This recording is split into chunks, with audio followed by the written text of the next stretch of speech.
वंदनीय तथागत सम्यक संबुद्ध विश्वरत्न बोधिसत्व डॉक्टर बाबासाहेब आंबेडकर, प्रियदर्शी महान राजा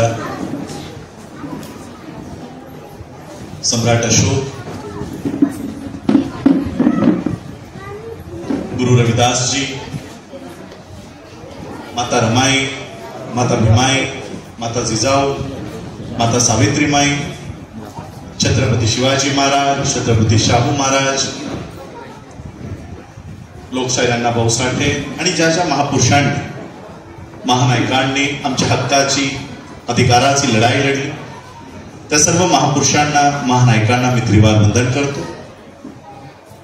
मंचावर उपस्थित वंदनीय भिक्खू संघ, आजचा हा कार्यक्रम यशस्वी करण्यासाठी ज्या ज्या कार्यकर्त्यांनी अहोरात्र मेहनत घेतली, ते मोहोळ तालुका कमिटीचे तालुका अध्यक्ष प्रवीण साळवेजी, ऋषिकेश सुतकरजी, हरिभाऊ सर्वदेजी, अक्षय सोनटक्केजी, गोविंद सिरसाटजी, डॉक्टर दयानंद सोनावणेजी, बुद्धभूषण बेलेजी, विठ्ठल सर्वदेजी, बाबासाहेब साळवेजी, पोपट यादवजी, भैयासाहेब कांबळेजी, विजय साळवेजी, स्वप्नील सावंतजी, या सोलापूर जिल्ह्याचे पदाधिकारी कमलाकर कांबळे, रवींद्र कांबळे, विनायक सर्वदे, राजू साखरे, संभाजी साळवे, पंडित लंगर, रामजी गायकवाड, दिलीप कदम, प्रशांत रेटेरे, संजय वाघमारे, सिद्धराम गटकांबळे, सुनील वडवे, प्रेमचंद सावंत, दत्ताराम कांबळे, सर्वच धम्मसेवक, शशिकांत टोकळेजी, दीपक आठवलेजी, बाळासाहेब जाधव, हनुमंत यादवजी, आमच्या या सोलापूर जिल्ह्याच्या अध्यक्षा, कार्यक्रमाचे अध्यक्षा राजेश्रीताई गायकवाड, मंचावर उपस्थित आजच्या कार्यक्रमाचं ज्यांनी उद्घाटन केलं ते दिनेश हनुमंतेजी, वैभव धबडगेजी, माझे सहकारी भरत शेळकेजी, मंचावर उपस्थित आजच्या कार्यक्रमाचे विशेष अतिथी खरे सर आणि मंचावर उपस्थित सर्वच मान्यवर, इथं उपस्थित असणाऱ्या सर्व माझ्या मातांना, बंधूंना आणि भगिनींना राजरत्न आंबेडकरचा मानाचा जय भीम.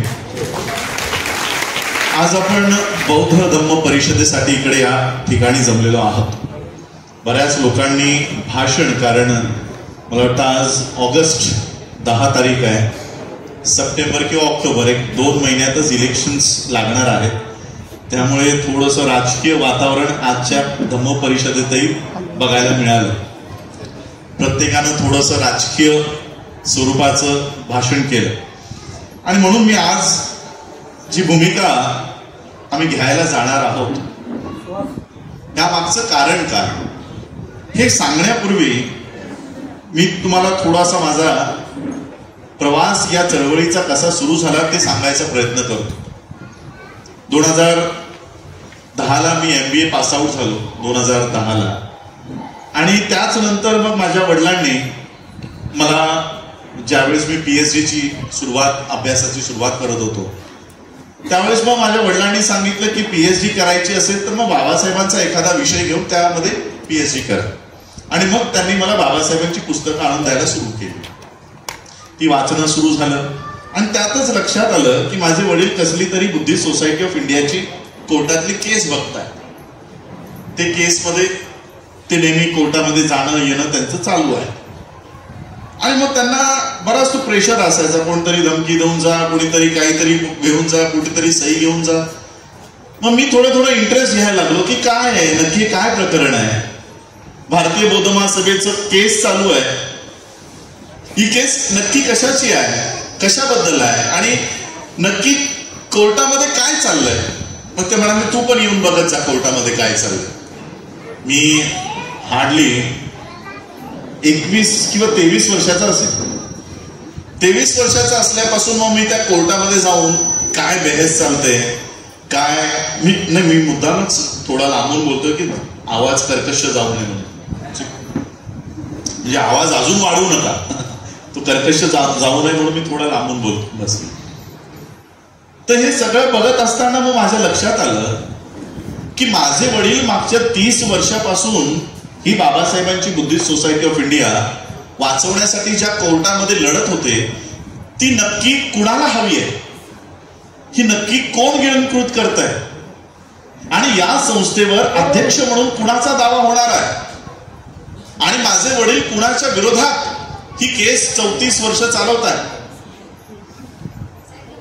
ही केस आजही तुम्ही इंटरनेटला गुगलला पी.जी. ज्योतिकर हे नाव टाका.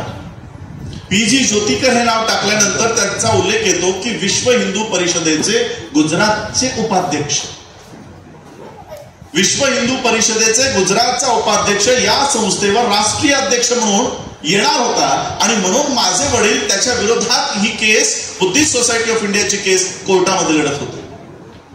आणि विश्व हिंदू परिषदेचा या राष्ट्रीय अध्यक्ष या संस्थेचा होण्यासाठी याला सहकार्य कुणाचं असेल सांगा? सगळा पैसा, सगळी ताकद, कोर्टामध्ये मॅनेजमेंट सगळे कोण करून देत असेल सांगा? नाही, RSS तर आहे, पण आपल्यापैकी जो माणूस संपूर्ण सनद पुरवायचं काम करत होता आणि या भारतीय बौद्ध महासभेचा राष्ट्रीय सल्लागार म्हणून तो काम करत होता. आजही चंद्रबोधी पाटील हा राष्ट्रीय अध्यक्ष स्वतःला लावतो. त्याच्या ऑफिसचा पत्ता जरा बघा काय आहे. 14 इंचा हटमंट, मुंबई. हा कुणाचा पत्ता आहे माहितीये तुम्हाला? हा रामदास आठवलेंचा पत्ता. जो माणूस मागच्या वर्षी बोलतो की बाबासाहेब आंबेडकरांनी बौद्ध धम्म मजबुरीने स्वीकारला, तोच या संस्थेवर राष्ट्रीय सल्लागार म्हणून येऊ इच्छित होता. आणि माझे वडील ती केस लढत होते. आणि मग त्याच्यात माझी एंट्री झाली. आणि मग मी माझ्या वडिलांना सांगितलं की नाही, ही केस आपण लढली पाहिजे, तुमच्या पाठीशी मी आहे. आणि मग वडिलांचा सहकार त्याच्यामध्ये कमी झाला आणि मीच ती केस लढू लागलो. 2010ला मी अभ्यासच करत होतो. आणि 13 मध्ये माझ्या वडिलांना कोर्टानं प्रश्न विचारला, शेवटचा प्रश्न विचारला, तुम्हाला ही केस लढायची आहे की नाही लढायची? केस नाही लढायची आहे यासाठी पेट्या घेऊन आमच्या घरी रामदास आठवले लोक पाठवत होते की केस नाही लढायची म्हणून सांगा. मी माझ्या वडिलांना सांगितलं काही जरी झालं, आम्हाला परिवाराला गोळ्या जरी घालून ठार केलं तरी कोर्टामध्ये उभं राहून सांगायचं की मी ही केस लढणार म्हणजे लढणारच. आणि माझ्या डोळ्यासमोरची ही घटना आहे. कारण मी पार्टी नव्हतो, पार्टी माझे वडील होते. माझ्या वडिलांनी कोर्टाला सांगितलं की मी ही केस लढेन म्हणून. आणि मग कोर्टानं 21 जून 2013ला हा निकाल दिला. कोर्टाच्या बाहेर पडल्यानंतर हार्डली माझं वय 23 वर्षाचं. मला यांचेच मी पदाधिकाऱ्यांचं नाव घेणार नाही. ही पदाधिकारी मला म्हणतात की हे सगळं राजरत्नने केलं. त्याच्या वडिलांना काही कळत नव्हतं. या राजरत्नने ही केस आमच्या हाताशी तोंडाशी आलेला घास याने पळून लावला. तुला आम्ही बाहेर बघून घेतो. मी बोललो तुला काय बघून घ्यायचं ते बघून घे. 23 वर्षाचा पोरा एवढा असेल. पण एवढ्या मोठ्या व्यवस्थेला मी त्यावेळेस लढा दिला. मग ही केस सुप्रीम कोर्टात गेली आणि सुप्रीम कोर्टातही आम्ही जिंकलो. आणि बाबासाहेबांची बुद्धिस्ट सोसायटी ऑफ इंडिया किती वर्ष केस चालली असेल कोर्टामध्ये? 1954ला बाबासाहेबांनी ही संस्था निर्माण केली. 56ला बाबासाहेबांचं महापरिनिर्वाण झालं. त्यानंतर 1956 ते 1972 पर्यंत हे भैयासाहेबांनी ही संस्था राष्ट्रीय अध्यक्ष म्हणून चालवली, परंतु त्यांनाही मान्यता मिळाली नाही. आणि मग 81 पासून ही संस्था कोर्टामध्ये अडकून आहे. 81 ते 2015 34 वर्ष ही संस्था कोर्टात अडकून होती. यापूर्वी कधीही भारतीय बौद्ध महासभेचं किंवा बुद्धिस्ट सोसायटी ऑफ इंडियाचं असं उपक्रम तुम्हाला दिसलेत का? नाही दिसले. हे अचानक कुठून सुरू झाले? कारण आजपर्यंत ही संस्था कोर्ट कचेऱ्यांमध्ये अडकून होती. आणि मग ही कोर्टातून सोडवली. अशोक आंबेडकरांचं वय ज्यावेळेस ही संस्था कोर्टात गेली त्यावेळेस 34 वर्षाचे होते. 34 वर्षाच्या मुलानं ही संस्था त्यावेळेस कोर्टामध्ये जाब विचारला आणि निकाल येता येता ते 65 वर्षाचे झाले. 65 निकाल कधी आला? 65 वर्ष. 65 वर्षाला येईपर्यंत त्यांचा एकदा अँजिओप्लास्टी होऊन गेलेली. निकाल आला 2015ला आणि 2017ला त्यांचं निधन झालं. किती वर्ष मिळाले राष्ट्रीय अध्यक्ष म्हणून? 2 वर्ष. 2 वर्ष मिळाले. आणि त्यानंतर मग जी काही चेंज रिपोर्ट जी कमिटी त्यांनी केली होती त्यांच्या निधनानंतर मग माझं राष्ट्रीय अध्यक्ष म्हणून माझी निवड झाली. आणि मग बाबासाहेब आंबेडकरांची ही संस्था 2017-2018 पासून मग आम्ही हिला बाहेर काढली, कोर्ट कचेऱ्यातून बाहेर काढली. आणि बाबासाहेबांनी ज्या मंचकावरनं या संस्थेचं निर्माण केलं होतं, वर्ल्ड फेलोशिप ऑफ बुद्धिस्ट, 1954 साली बाबासाहेब गेले होते. 27 देशांचं संघटन होतं त्यावेळेस, बौद्ध देशांचं संघटन वर्ल्ड फेलोशिप ऑफ बुद्धिस्ट. त्या 27 देशांच्या परिषदेतून बाबासाहेब भारतात आले. आणि बाबासाहेबांच्या लक्षात आलं की 27 देश बौद्धांचे आज एकमेकांना सहकार्य करायला तयार आहेत, त्यात भारताचं एकही प्रतिनिधित्व नाही. आणि म्हणून भारतातले बौद्ध जर जगातल्या बौद्धांसोबत जोडायचे असतील तर आम्हाला भारतामध्ये बौद्धांची एक संस्था उभं करणं गरजेचं आहे. बघा, हे नाव जे वर लिहिलंय, the Buddhist society of India, हे नाव आम्हाला एवढं माहिती नाही, पण खालचं नाव आम्हाला सगळ्यांना माहिती आहे, भारतीय बौद्ध महासभा. बाबासाहेबांचं रजिस्ट्रेशन वरच्या नावाचं आहे. बाबासाहेबांनी भारतीय बौद्ध महासभा की माझ्या लोकांना इंग्लिश उच्चार करता येणार नाही म्हणून तुमच्यासाठी दिलं.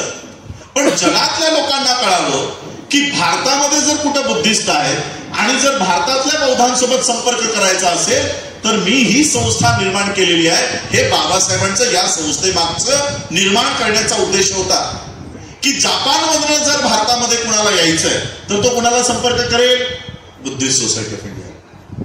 या उद्देशाने बाबासाहेबांनी संस्था निर्माण केली आणि वर्ल्ड फेलोशिप ऑफ बुद्धिस्ट सोबत तिला अटॅच केलं, तिला संलग्न केलं.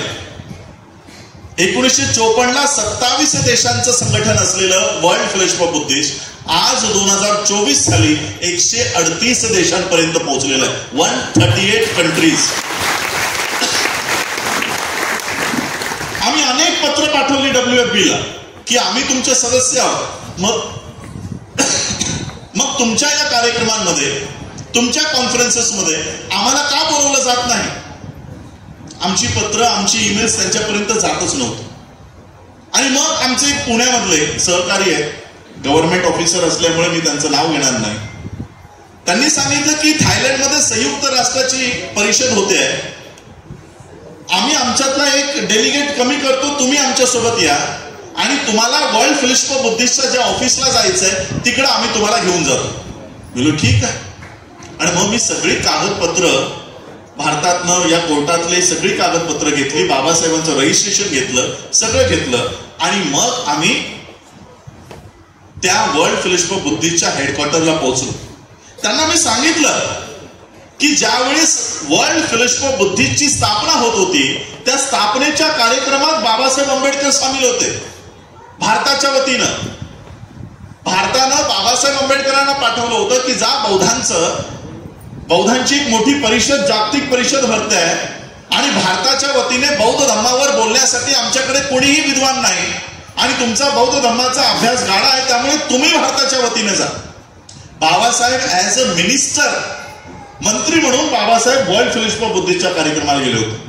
मी ही माहिती त्यांना दिली की या संस्थेचे संस्थापक तुमच्या स्थापनेमध्ये आहेत, स्थापना करत असताना बाबासाहेब उपस्थित आहेत, मग आता त्यांच्या या संस्थेला तुम्ही का बोलवत नाही?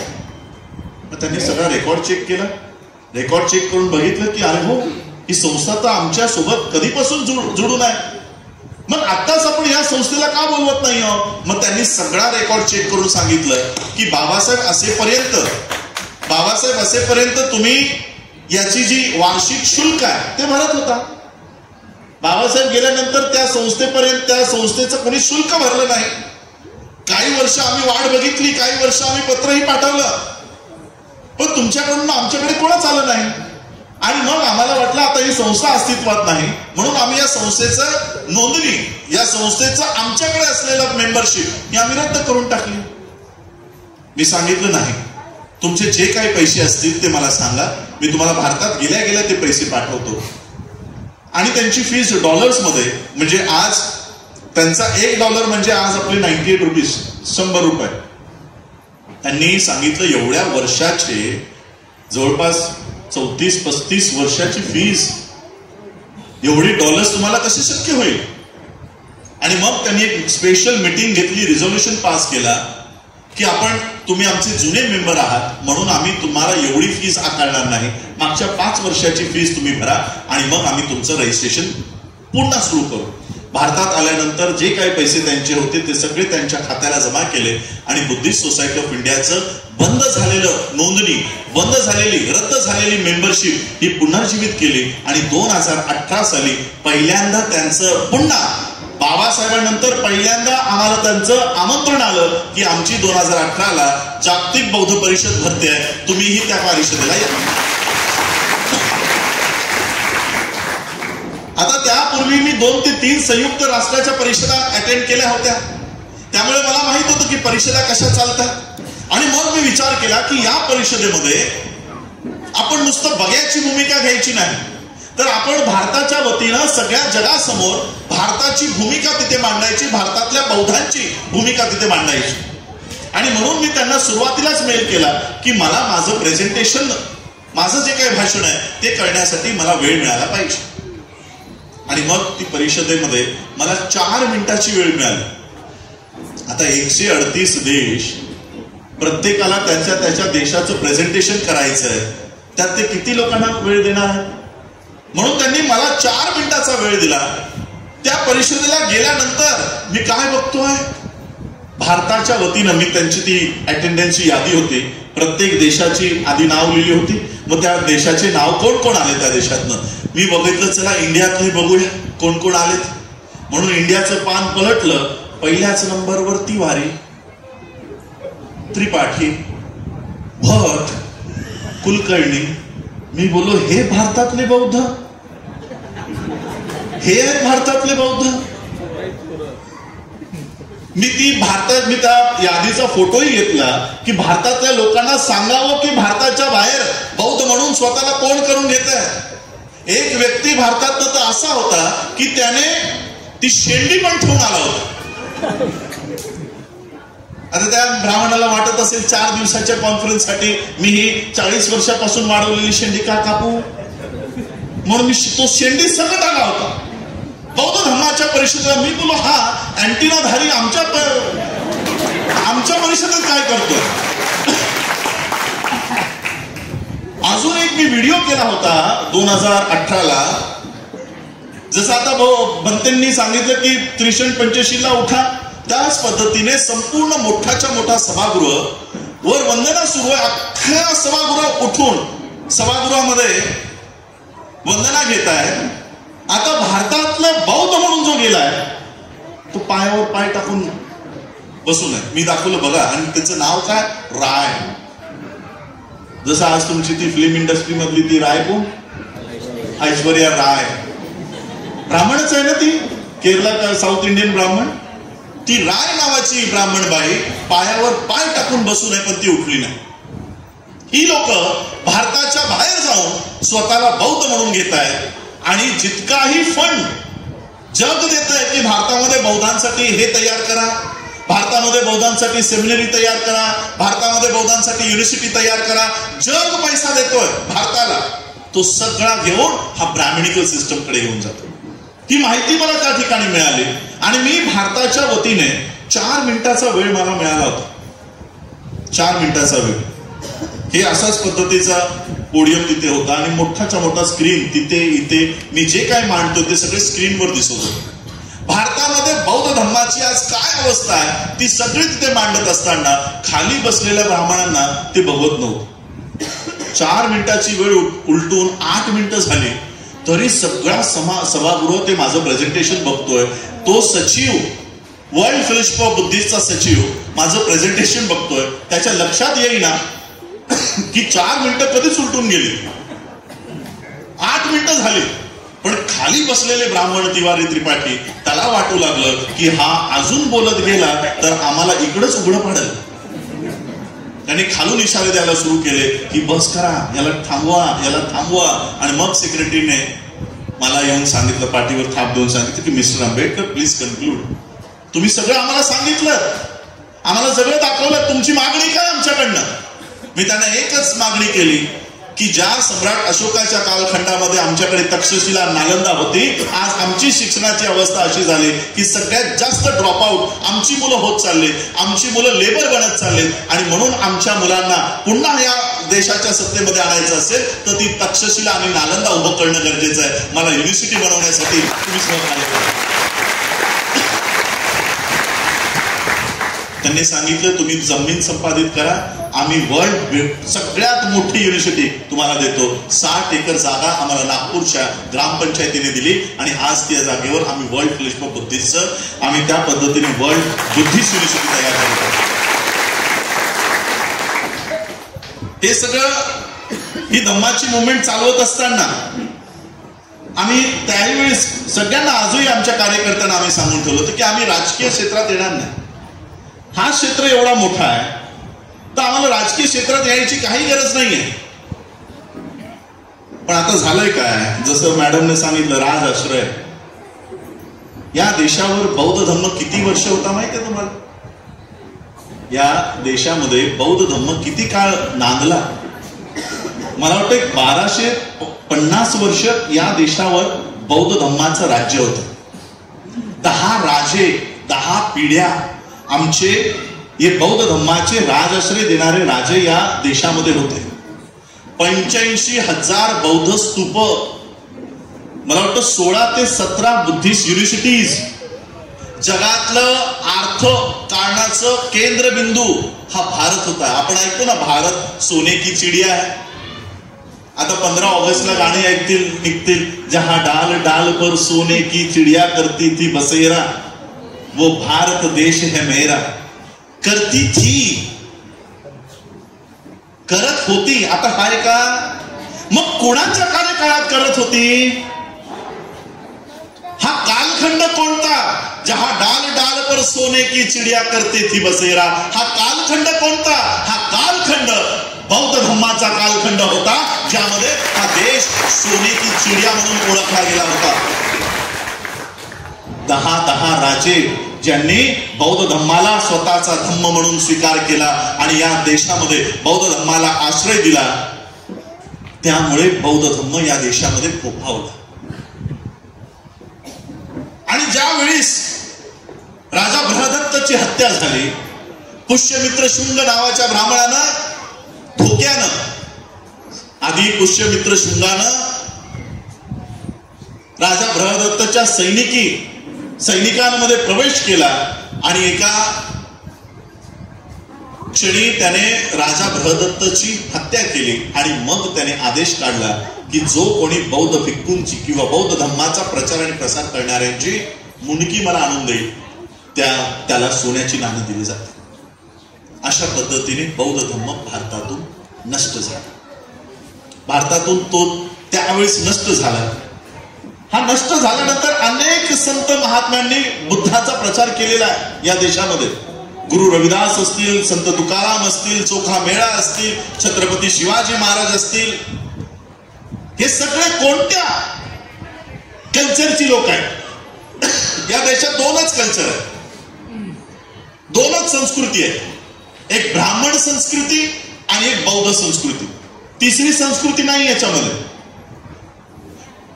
ब्राह्मण संस्कृती काय म्हणते की या देशाचं विभाजन 4 वर्णांमध्ये होईल: ब्राह्मण, क्षत्रिय, वैश्य आणि शूद्र. ब्राह्मणाला फक्त शिक्षणाचा अधिकार असेल, क्षत्रियाला फक्त लढण्याचा अधिकार असेल, वैश्याला व्यवसायाचा अधिकार असेल आणि शूद्रांनी नीट निमूटपणे या तिघांची गुलामी करायचं, काही मागायचं नाही.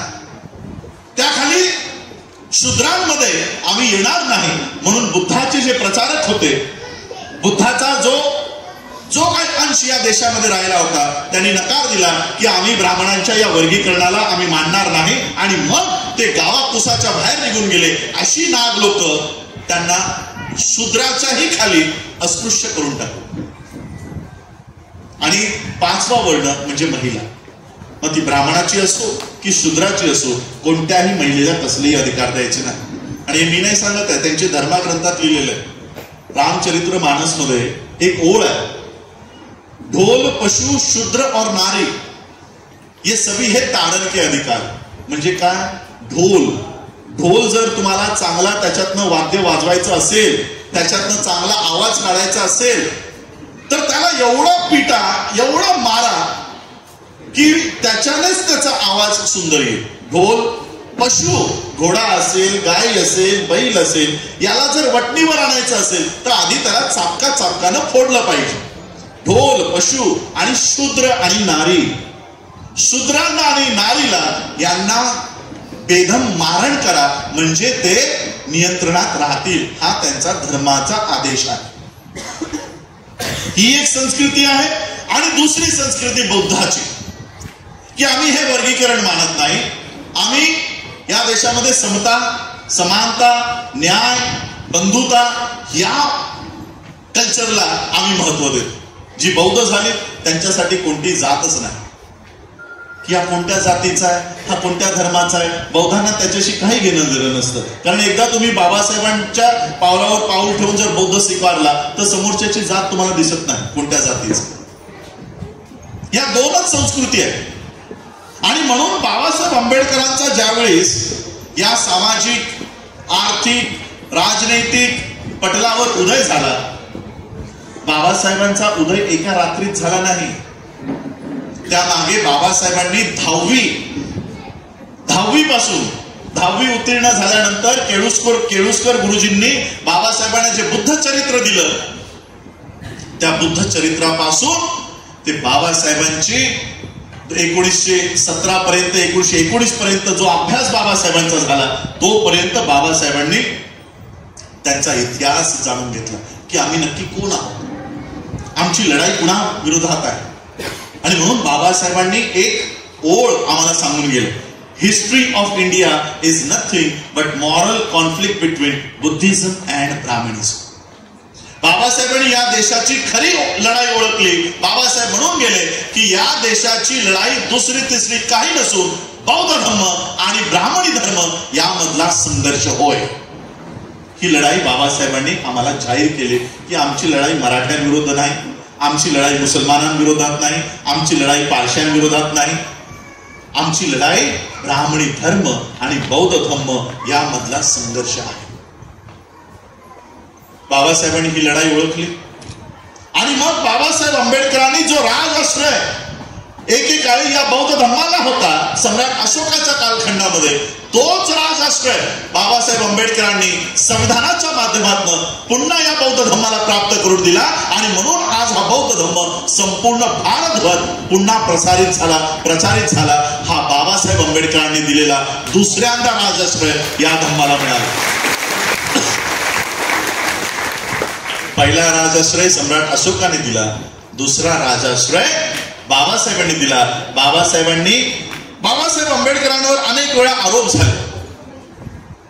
देशाच्या संविधान सभेमध्ये बाबासाहेबांवर आरोप झाले की बाबासाहेब आंबेडकरांनी देशाचं जे प्रिएम्बल आहे, प्रास्ताविक म्हणतात, प्रास्ताविकाच म्हणतात ना प्रिएम्बल, प्रिएम्बल मध्ये जी 4 तत्व घेतलेली आहेत, इक्वॅलिटी, लिबर्टी, अजून काय, इक्वॅलिटी, लिबर्टी, फ्रॅटर्निटी, जस्टिस. पहिल्या क्रमांकावर आहे justice, equality, liberty and fraternity. हे 4 तत्व बाबासाहेब आंबेडकरांनी फ्रेंच रिव्हॉल्युशन मधून घेतलेली आहेत, असे अनेकांनी बाबासाहेबांवर आरोप केले. या आरोपाचं खंडन स्वतः बाबासाहेबांनी संविधान सभेत केलं. बाबासाहेब म्हणतात, मूर्ख आहेत ती लोक, जी लोक हे म्हणतात की मी ही 4 तत्व, जस्टिस म्हणजे न्याय, इक्वॅलिटी म्हणजे समानता, लिबर्टी म्हणजे स्वातंत्र्यता आणि फ्रॅटर्निटी म्हणजे बंधुता, या लोकांचं म्हणणं आहे की मी न्याय, समता, स्वातंत्र्यता आणि बंधुता ही 4 तत्व मी फ्रेंच रिव्हॉल्युशन मधून घेतली. ही मूर्ख लोक आहेत. मी ही कोणतीही तत्व फ्रेंच रिव्हॉल्युशन मधून घेतली नाही, मी बुद्धाच्या चरित्रातून ही तत्व घेतलेली आहे. आज या देशाचा प्रिएम्बल म्हणजे अख्खा संविधान कशावर आधारित आहे? बुद्धाच्या शिकवणुकीवर आधारित आहे. पूर्ण देशाचा संविधान, या देशाचं संविधान आजही बुद्धाच्या या धम्माला राजाश्रय देतोय. मग आहे ना राजाश्रय, आम्हाला काय यायची गरज आहे? बुद्धाच्या धम्माला राजाश्रय आहे, मग राजरत्नने रिपब्लिकन पार्टी का काढावी? आता मला सांगा, हा राजाश्रय काढून टाकण्याच्या मार्गावर आहे की अजून वाढवण्याच्या मार्गावर आहे? हा राजाश्रय, आनंद हेगडेचं नाव आठवतंय? नाही. चला, तो तरी बँगलोर आणि त्या साईडचा. त्या मुंडेच्या पोरीचं नाव काय? पंकजा मुंडे. ही तरी आठवते? काय भाषण होतं तिचं की आम्हाला संसदेमध्ये का जायचंय? तर बाबासाहेबांनी निर्माण केलेलं संविधान हटवण्यासाठी आम्हाला संसदेमध्ये जायचं. त्यांना बाबासाहेबांचं संविधान नाही आठवायचं आहे. बाबासाहेबांनी जो बौद्ध धम्माला दिलेला राजाश्रय आहे, तो राजाश्रय त्यांना संपवायचा आहे. हा राजाश्रय संपवण्यासाठी या लोकांना देशाचं संविधान हटवण्यासाठी देशाच्या संसदेत पाठवायचं, यासाठी ते मतं मागत होते. आणि अशा अवस्थेत आज आमची भूमिका काय असली पाहिजे? आज आम्हाला बौद्ध धम्माच्या परिषदा घ्यायच्या. बौद्ध धम्माची परिषद मी कधी घेऊ शकतो? जर संविधानाचा आर्टिकल 14, आर्टिकल 15 अस्तित्वात असेल तर. जर बौद्ध धम्माचा या सभा संमेलन घेण्यासाठी मी तुम्हाला एक उदाहरण देतो, कसं काम सुरू आहे. 2019 का 20 ला मला वाटतं मनीषा वाल्मिकीची रेप होऊन तिची हत्या करण्यात आली. आणि त्यावेळेस पण आम्ही हाथरसला गेलो. हाथरसला गेल्यानंतर वाल्मिकी समाजाची ती मुलगी, त्या वाल्मिकी समाजाला काय वाटलं माहिती नाही की आम्ही इतके वर्ष हिंदू हिंदू हिंदू करत होतो, पण ते हिंदूंचं एकही संघटन आमच्या मदतीला आलं नाही. बजरंग दल आलं नाही, विश्व हिंदू परिषद आलं नाही. पण कोण कुठला तो राजरत्न मुंबईहून उत्तर प्रदेशला, आणि तेही लॉकडाऊन मध्ये येतो, आमच्या परिवाराला सहानुभूती देतो, आमच्या परिवारासोबत उभा राहतो. आणि हे केवळ त्यांचं 4 जणांचं कुटुंब बघत नव्हतं, सगळा वाल्मिकी समुदाय बघत होतं. त्या वाल्मिकी समुदायाला काय वाटलं माहिती नाही. आणि त्यावेळेस अनेक अलिगेशन सुरू होते की या परिवाराला पैसे देऊन भडकवलं जातंय, या परिवाराला लालच दिली जाते. म्हणून आपण विचार केला की या परिवाराला आर्थिक मदत आपण केली तर उगाच त्यांच्यावर आळ येईल की हे पैसे घेऊन आमच्या विरोधात काहीतरी बोलतात. म्हणून त्यांना आपण आर्थिक मदत घेऊन जाण्याऐवजी मग मी काय विचार केला की एवढं मोठं वातावरण देशात तापलेलं असताना आपण शांतीचं प्रतीक म्हणून बुद्धाचा फोटो घेऊन जाऊ. म्हणून बुद्धाचा ते चित्र घेऊन मी त्यांच्या घरी गेलो. काय त्यांना वाटलं माहिती नाही, त्यांच्या त्या ओट्यावर सगळे, मी ते देवही बघितली नाही कोणती देव होती, सगळी देव मांडून ठेवली होती. त्यांनी त्यांचं सांत्वन केलं, त्यांना जवळ केलं आणि मग तो फोटो दिला. अनावधानं म्हणा की उत्साहामध्ये म्हणा, त्यांना काय वाटलं माहिती नाही, त्यांनी एका हाताने सगळे फोटो बाहेर काढले आणि तिथे बुद्धाचा फोटो त्यांनी ठेवला. आणि हे सगळं लाईव्ह सुरू आहे, माझ्या फेसबुक चॅनलवर लाईव्ह सुरू आहे, हे सगळा देश बघतोय. काय वाटलं माहिती नाही, एक संपूर्ण वाल्मिकी समुदायाचं वस्ती, नाही म्हटलं तिथे 500 ते 600 घरं वाल्मिकी समाजाची. मला फोन आला की साहेब आम्हाला सगळ्यांना बौद्ध धम्माची दीक्षा घ्यायची.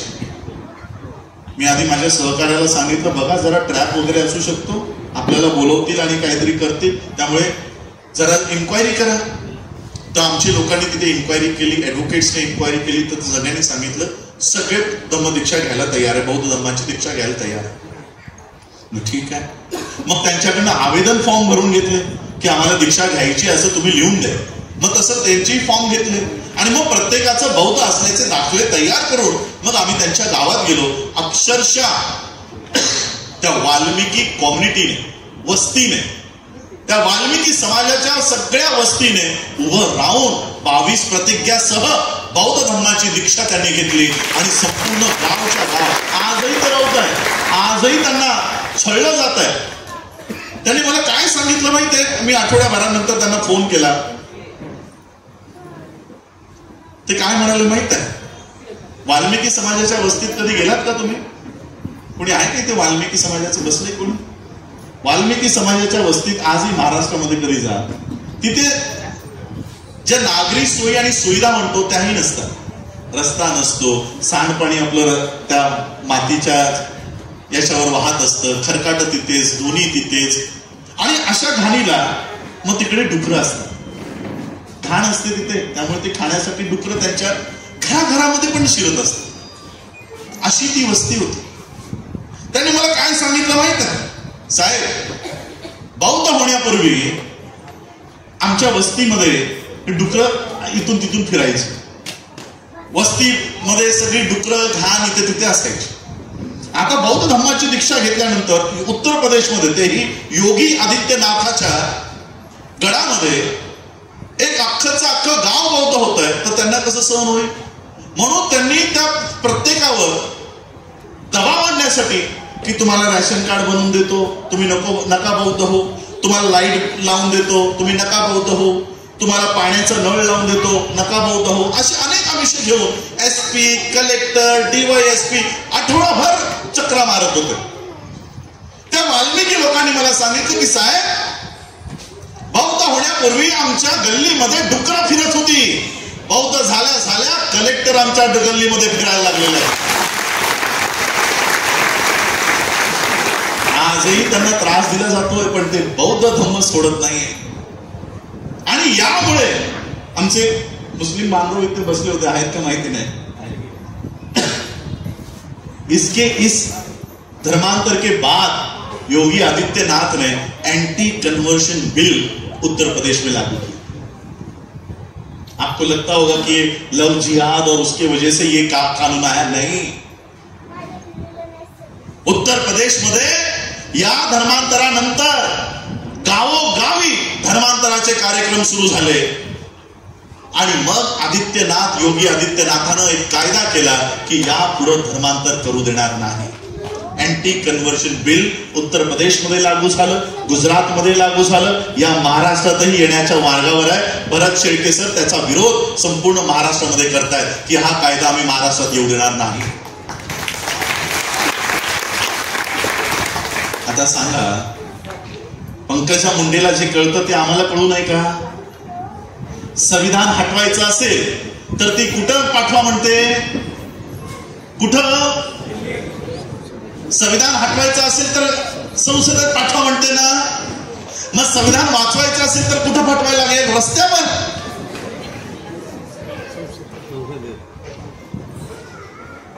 आज या धम्माचा राजआश्रय संसदेत आहे, त्याला वाचवायची लढाई रस्त्यावर सुरू आहे. लढाई बरोबरीची झाली पाहिजे. आणि म्हणून आज हे सगळं बौद्ध धम्माचं काम आम्ही करतोय, बँकेचं काम आम्ही करतोय, हे सगळं कधी यशस्वी होईल? नागपूरमध्ये 60 एकर जमीन आम्ही घेतली, ग्रामपंचायतीने ठराव केला, तहसीलने मंजुरी दिली, 6 NOCs मिळवल्या, फायर ब्रिगेडची NOC मिळाली, मंत्रालयात फाईल गेली. लगेच जी जमीन आम्हाला देऊ केलेली आहे, बीजेपीच्या त्याच खासदारानं तीच जमीन मागणी केली की आम्हाला ही जमीन हवी. सगळ्या NOCs झाल्या, कलेक्टरची NOC झाली, तहसीलदारची NOC झाली, फायर ब्रिगेडची NOC झाली, मंत्रालयात येऊन ती फाईल पडून राहिली. आम्ही नितीन राऊतांना विनंती केली की आमची फाईल अडकून आहे, अजूनही ती फाईल क्लिअर नाही. बुद्धिस्ट युनिव्हर्सिटीसाठी आम्हाला आतमध्ये सहकार्य करणारा कोण आहे? कोण आहे? कोणी नाही. उद्या आम्ही बौद्धांची बँक बनवायचा प्रयत्न करत आहोत, पण राजकीय आश्रय आम्हाला नसल्यामुळे तो काय आम्ही तयार करू शकणार आहोत? मग माझी भाषणं ऑस्ट्रेलियाच्या पार्लमेंटमध्ये आहेत, माझ्या युट्यूब चॅनलला जाऊन बघून घ्या. ऑस्ट्रेलियाच्या पार्लमेंटमध्ये माझे स्पीचेस होतात, कॅनडाच्या पार्लमेंटमध्ये माझा सत्कार होतो. म्हणजे देशातले जे मुख्य देश आहेत विश्वातले, ते सगळे पार्लमेंट मला बोलवत आहेत, ते सगळे पार्लमेंट माझं स्वागत करतात. मग भारताच्या पार्लमेंटमध्ये आम्ही का जाऊ नये? तिथे आमची लढाई का नाही? बुद्धाचा धम्म हा स्वतः तथागत बुद्ध काय सांगतात की समोरच्याच्या पोटाचा दाना नसेल तर त्याला कितीही धम्म समजून सांगा, त्याला समजणार नाही. आम्ही तुम्हाला बौद्ध धम्म सांगायला सुटलेलो आहोत. तुमच्या नोकऱ्या नाही, तुमचं शिक्षण नाही, हा धम्म घेऊन तुमच्या डोक्यात जाणार आहे. आणि म्हणून आज आम्हाला ही रिपब्लिकन मुवमेंटही मजबूत करावी लागेल. माझ्या भाषणावर मागच्या 10 वर्षापासून संपूर्ण भारतामध्ये मी हा प्रचार करतोय की भारताचं संविधान धोक्यामध्ये आहे, भारताचं संविधान हटवलं जाणार आहे, कशा कशा पद्धतीने कायदे केले जात आहेत हे सगळं मी लोकांना सांगतो. सगळं सांगत असताना आमच्या भाषणाचा वापर कुणाला? बीजेपी संविधान हटवणार याचा फायदा कुणाला होतो? काँग्रेसला होतो. का होतो? कारण आमचं मतं घेण्यासाठी, ते मतं घेण्यासाठी आमचा पक्षच नाही. आणि जे पक्ष आम्ही आमचे म्हणून समजतोय ते कुणाच्या तरी दावणीला बांधलेले, कुणाच्या तरी इशाऱ्यावर काम करतायत. मुसलमानाला शिव्या दे, मराठ्यांना शिव्या दे, याला शिव्या दे. काय कुणाची मतं घेणार आहेत? फक्त बौद्ध एकत्रित उभा करून ते बौद्धांची मतं कुजवायचं काम सुरू आहे. ही बौद्धांची मतं कुठं आहे? शून्य रिप्रेझेंटेशन. एक याच सोलापूर मतदारसंघामध्ये प्रणिती शिंदेच ना 4.5 लाख मतं मिळाली असतील. 4.5 लाख मतावर एक खासदार तुम्हा सोलापूरकरांनी बनवून पाठवला. 4.5 लाख मतं दिली. आम्हाला 50 लाख मतं मिळाली 2019ला. 4 लाखांवर जर एक खासदार होतो तर 50 लाखावर 5 खासदार झाले पाहिजेत. झाले पाहिजे की नाही? 5ही नाही 12 खासदार झाले पाहिजे. आणि अशा अवस्थेत किती खासदार आहेत आमचे? 0. आम्ही सगळ्यांनाच शिव्या देतो. राजकारणामध्ये कुणी कुणाचा वैरी नसतो, कुणी कुणाचा मित्र नसतो. त्या पद्धतीने तुम्हाला घेवाणदेवाण करून तुमचे प्रतिनिधी संसदेत पाठवायचे असतात. पण आम्ही केवळ हवा तयार करतो, केवळ हवा. हवेवर पोट चालत नाही, घर चालत नाही, शिक्षण चालत नाही. आणि म्हणून आम्हाला आमचे खरे प्रतिनिधी आम्हाला संसदेमध्ये, विधानसभेमध्ये आम्हाला पाठवणं गरजेचं आहे. 2024 पर्यंत, या पार्लमेंटच्या इलेक्शन्स पर्यंत मी एकदा तरी तुमच्याकडे आलो का की या पार्टीला मतं द्या, की या पार्टीला मतं देऊ नका म्हणून? अनेक लोकांनी साहेब आमच्या कार्यक्रमाला या, तुमच्या संस्थेला 20 लाख देतो, 25 लाख देतो. मी बोलो मला कुणाच्याही कार्यक्रमाला यायचं नाही. आणि मी त्या 2 महिने 3 महिने मी भारताच्या बाहेर निघून गेलो की नको, इथे बसलो तर कोण ना कोणतरी सभेला घेऊन जाईल. म्हणून भारताच्या पार्लमेंटच्या इलेक्शन्स मध्ये आपण कसलाही ढवळाढवळ करायचं नाही. ज्यांनी मायावतींनी, बीएसपींनी जे काम त्यांना करायचं ते त्यांना करू द्या. महाराष्ट्रामध्ये बाळासाहेबांना जे करायचं ते त्यांनी करू द्या. मायावतींच्या किती सीटा आल्या?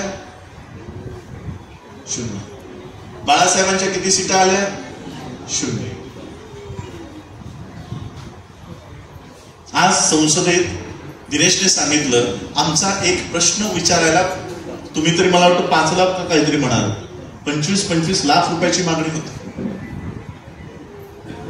एक प्रश्न जर विचारायचा असेल की बौद्धांवर हा अत्याचार सुरू आहे, 25 लाख रुपयाचा रेट आहे, तुमचा प्रश्न विचारतो, द्या मला एवढे पैसे. आणि त्यांचं रास्त आहे. इलेक्शन्स मध्ये तुम्ही त्यांचा पैसा घेता आणि मग ते निवडून आल्यानंतर ते तुमचा पैसा घेतात. त्यांचंही रास्त आहे. आणि म्हणून आज आम्हाला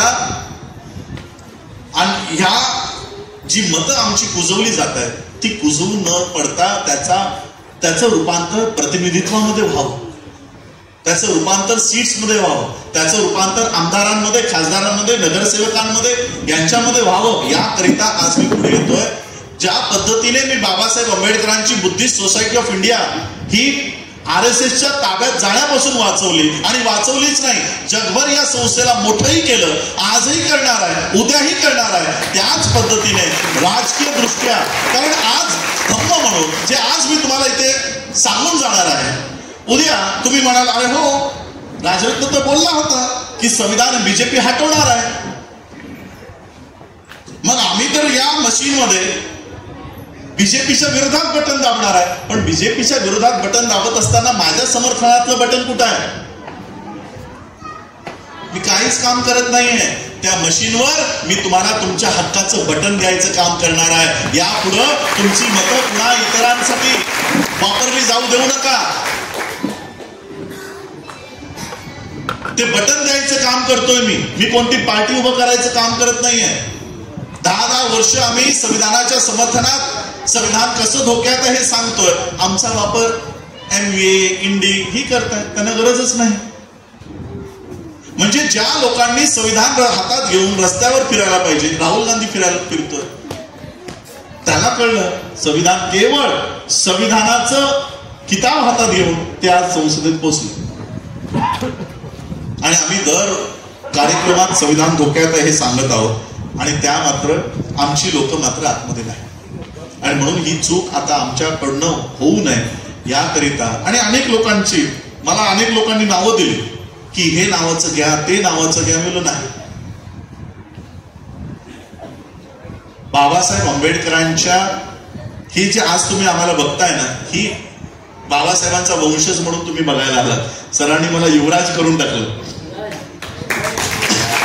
पण बाबासाहेबांची खरी मुलं कोण आहेत माहित आहे? खरी मुलं ज्या संस्था बाबासाहेबांनी काढल्या ही बाबासाहेबांची खरी लेकरं आहेत. Buddhist society of India, Republican party of India, people's education society, Samata Sainik दल, ही 4 मुलं आहेत बाबासाहेबांची खरी. आम्ही या मुलांची तुकडे करत चाललो आणि म्हणून आम्हाला या मुलांना वाढवणं गरजेचं आहे. माझ्या वडिलांनी, मी नेहमी ते माझ्या भाषणातही सांगत असतो की मी लहानपणापासून 10वी 12वी कॉलेज लाईफ मध्ये काय माझं नाव एवढं जुनाट एकदम मागच्या पिढीचं तुम्ही नाव ठेवून दिलं राजरत्न. कुणी याला नीट बोलत पण नाही. पंजाबमध्ये तर रतन म्हणतात. काय माझं नाव एवढं जुनं ठेवलं? मग ते सांगायचे अरे तुझं नाव बाबासाहेबांच्या सगळ्यात लाडक्या मुलाचं आहे. बाबासाहेबांचा सगळ्यात लाडका मुलगा होता. ज्यावेळेस मी माझं PhD करत होतो आणि माझ्या वडिलांनी मला बाबासाहेबांचे जे साहित्य आणून दिले त्यात मला हा राजरत्न सापडला होता. चांगदेव खैरमोडेंच्या खंड 2 मध्ये पण हा राजरत्नाचा उल्लेख आहे. 1.5 पानांचा उल्लेख आहे. जुलै 1926 ला याला डबल न्यूमोनिया झाला होता आणि बाबासाहेब म्हणतात की आता आमची आर्थिक परिस्थिती जरा चांगली झाली होती. घरात आता सगळं नीट चाललं होतं. रमाईंची पण तब्येत आता व्यवस्थित राहिली होती आणि घरामध्ये 4 पैसेही टिकत होते. अचानक राजरत्नाचा ताप उफाळून आला आणि त्याला डबल न्यूमोनिया झाला. अशा अवस्थेत ज्यावेळेस बाबासाहेबांकडे काही पैसे आहेत, बाबासाहेब म्हणतात या राजरत्नाचा उपचार करायसाठी मी डॉक्टरांकडे जातोय, गव्हर्नर्सकडे जातो, तर कोणी त्याला हात लावायला तयार नाही. पैसे देऊ नये. डबल न्यूमोनिया झाला असतानाही तो घरामध्ये तापावणे फणफणत. आता किती दिवस त्या राजरत्नाकडे बसून राहावं म्हणून बाबासाहेब आंबेडकर त्यांच्या कामासाठी बाहेर पडू लागले. एक दिवशी हायकोर्टाच्या केससाठी बाबासाहेब गेले आणि माता रमाईंना लक्षात आलं की राजरत्नाचा ताप वाढत चालला. माता रमाईंनी बाबासाहेबांच्या एका कार्यकर्त्याला बोलावलं आणि सांगितलं की बाबासाहेब जिथे कुठे असतील त्यांना ताबडतोब घरी घेऊन या. हा कार्यकर्ता हायकोर्टात पोहोचला. बाबासाहेबांना निरोप दिला. बाबासाहेबांच्या लक्षात आलं की मला ताबडतोब बोलवलंय म्हणजे जरूर राजरत्न सोबत काहीतरी बरं वाईट झालंय. बाबासाहेबांनी सगळी कामं सोडली. हायकोर्टाच्या दारातनं तो टांगा केला आणि बाबासाहेब त्यांच्या 10x10 जी खोली होती, चाळ होती, त्या चाळीच्या दाराशी येऊन हा टांगा थांबला. बाबासाहेब पळत त्यांच्या घरामध्ये गेले. त्या राजरत्नाला आपल्या कुशीत घेतलं. कुशीत घेऊन त्याचे लाड करू लागले, त्याच्याशी बोलू लागले. आणि मग थोड्या वेळात बाबासाहेबांच्या लक्षात आलं की अरे हा मुलगा तर कधीच मेला आहे. त्यावेळेस बाबासाहेब ओक्साबोक्षी रडले, कसा रडले. सगळे कार्यकर्ते, चाळीतली लोक बाबासाहेबांना शांत करतायत. बाबासाहेबांना शांत केल्यानंतर एका कार्यकर्त्यानं बाबासाहेबांना सांगितलं की बाबासाहेब आता अंत्यविधी उरकून घेतला पाहिजे. त्या राजरत्नाचा जो शेवटचा अधिकार आहे की बापाच्या पैशातून त्याला अंतिम वस्त्र दिलं जातं, ते वस्त्र आणण्यासाठी पैसे द्या म्हणजे आम्ही त्याचा अंत्यविधी उरकून टाकतो. बाबासाहेबांनी खिशात हात घातला. बाबासाहेबांच्या खिशामध्ये एकही पैसा लागला नाही. बाबासाहेब पुन्हा ढसाढसा रडायला. शेजारी रमाई उभ्या होत्या. रमाईंच्या लक्षात आलं की बाबासाहेबांच्या खिशामध्ये राजरत्नाच्या शरीरावर अंतिम वस्त्र टाकण्यासाठी पैसे नाही. माता रमाईने अंगावरची साडी काढली आणि त्या राजरत्नाच्या शरीरावर टाकली. त्या राजरत्नाचा अंत्यविधी दोघंही पती पत्नी म्हणजे बाबासाहेब आणि माता रमाई करून आले. आणि त्या राजरत्नाच्या आठवणीत बाबासाहेब लिहितात की हा नुकताच चालायला लागला होता. 2.5 वर्षाचं बाळ, तुम्हाला माहित आहे, चालतं, बोलतो, सायकल चालवतं. थोडे नुकताच चालायला लागला होता, बोलायला लागला होता. आणि ज्यावेळेस मी त्याच्याशी बोलायचो तेव्हा म्हणायचं की तू माझा सिंह आहेस, तू माझा सिंह आहेस,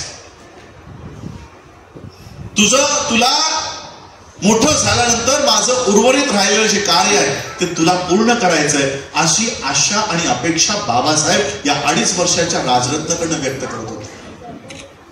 हे सगळं वाचल्यानंतर माझ्या लक्षात आलं, अरे या मुलाच्या आठवणीवर माझं नाव आहे राजरत्न. या मुलाच्या आठवणीवर मी माझ्या वडिलांना नेहमी सांगायचो काय माझं जुनं नाव ठेवलंय, आणि म्हणून मी राज नावाचाच उपयोग करायचो, मी राजरत्न नाही वापरायचो. ते पुस्तक मी बंद केलं आणि विचार करू लागलो, हा मुलगा जर याला औषध मिळालं असतं तर मेला असता का? डबल न्यूमोनिया साधा रोग. आज लोक डेंग्यू सारख्या आणि मोठमोठ्या रोगातनं, कॅन्सर सारख्या रोगातनं बरे होत आहेत. निमोनिया, टायफॉइड, छोटे छोटे रोग. पण त्या काळची अस्पृश्यता, कोणी डॉक्टर हात लावायला तयार नाही. एक गोळी साधी कुणी दिली असती तरी हा मुलगा वाचला असता. आणि याला जर नैसर्गिक मृत्यू आला असता वयाच्या 70 नंतर, तर आम्हाला ही काम करायची गरज लागली असती का? बाबासाहेबांनी स्वतः त्यांचा हा राजरत्न तयार करायला घेतला होता. आमच्या कुटुंबाची जी वंशावळ आहे, आम्हाला गांधींची वंशावळ माहित आहे, आम्हाला टिळकांची वंशावळ माहित आहे. आता तर अंबान्यांची पण वंशावळ व्हायरल व्हायला लागली आहे, ज्याचा काही संबंध नाही. ती अंबान्यांची पण वंशावळ आम्हाला माहित आहे, शिवाजी महाराजांची पण वंशावळ आम्हाला माहित आहे. पण बाबासाहेबांची वंशावळ बहुतेक लोकांना माहिती नाही. तुम्हाला माहिती आहे, बाबासाहेबांच्या वरच्या 4 पिढ्या या मिलिटरीत होत्या. बाबासाहेबांचे वडील सुभेदार, त्या काळातलं सगळ्यात मोठं पद, आमचे महार बटालियनची लोक इथे बसलेली आहेत. सुभेदार पण होते आणि मेजर पण होते. बाबासाहेबांचे आजोबा हे हवालदार पोस्ट त्यांना मिळाली होती. बाबासाहेबांचे पंजोबा हेही मिलिटरीमध्ये होते. त्यांची समाधी औरंगाबादच्या त्या मिलिटरी कॅम्पमध्ये आहे. कुणाची? बाबासाहेबांच्या पंजोबांची. आणि त्यांचेही वडील हे मिलिटरीमध्ये होते. बघा, बाबासाहेबांची तरी 5वी पिढी असेल, त्यांच्या आधीची एक पिढी मिलिटरी, त्यांच्या वरची एक पिढी मिलिटरी, त्यांच्या वरची पण एक पिढी मिलिटरी. बाबासाहेबांची ही पहिली नोकरी मिलिटरीचीच, मिलिटरी सेक्रेटरी. म्हणजे या 5 पिढ्या मिलिटरीच्या होत्या. आता तुम्ही फक्त जॉब बघत असाल की हे मिलिटरीमध्ये कामाला होते. नाही, हे मिलिटरीत कामाला नव्हते, तर एक पिढी दुसऱ्या पिढीला तयार करत होती की ही जे काम माझ्या लोकांना या अस्पृश्यतेतून काढायचं काम मला जर जमलं नाही तर माझी दुसरी पिढी सज्ज असली पाहिजे. यासाठी दुसरी पिढी तयार होत होती. दुसऱ्या पिढीलाही वाटलं की हे काम माझ्याकडनं पूर्ण होत नाही, माझा दुसरा पिढी माझी तयार झाली पाहिजे. म्हणून तिने सुभेदार मेजर मालोजींना हवालदार मालोजींना तयार केलं. मालोजींनाही वाटलं की माझ्या आयुष्यात माझ्या लोकांना मी या अस्पृश्यतेतून बाहेर काढू शकलो नाही, माझी पुढची पिढी याला बाहेर काढेल. म्हणून त्यांनी रामजींना तयार केलं. रामजींना पण वाटलं की मी माझ्या आयुष्यात माझ्या लोकांना या अस्पृश्यतेतून बाहेर काढू शकलो नाही, मी माझ्या पुढच्या पिढीला तयार करेल. आणि त्यांनी डॉक्टर भीमराव रामजी आंबेडकरांना तयार केलं. पिढ्या जे मिशन घेऊन चालले होते ती काम बाबासाहेब आंबेडकरांनी त्यांच्या आयुष्यातून 2,500 वर्षाची गुलामगिरीतून बाबासाहेबांनी आम्हा या समाजाला बाहेर काढलं. 2,500 वर्षाचा संघर्ष, 5 पिढ्यांचं योगदान आहे. बाबासाहेबांची शेवटची खंत काय होती? शेवटची खंत? की हा रथ, हा गाडा मी इथपर्यंत घेऊन तर आलोय, हा गाडा मी इथपर्यंत घेऊन आलोय, पण लांब पर्यंत मी बघतो, दूर पर्यंत मी नजर टाकतो, तर हा गाडा पुढे घेऊन जाण्यासाठी मला कुणीही दिसत नाही. काय खंत होती बाबासाहेबांची की माझ्या पिढ्यांनी दुसऱ्या पिढीला तयार केलं, पण मी माझी दुसरी पिढी तयार करू शकलो नाही. स्वतःचा मुलगा तिथे आहे, स्वतःचा पुतण्या तिथे आहे, बॅरिस्टर खोबरागडे तिथे आहेत, अनेक बॅरिस्टर्स बाबासाहेबांसोबत आहेत. तरी बाबासाहेब काय म्हणतात की मला दूर दूर पर्यंत कोणीही दिसत नाही, दूर दूर पर्यंत कोणी दिसत नाही. गॅप पडला. या आमच्या परिवाराची जी चळवळ आहे ना ती बाबासाहेबांपर्यंत येऊन थांबली, ती बाबासाहेबांपर्यंत येऊन थांबली.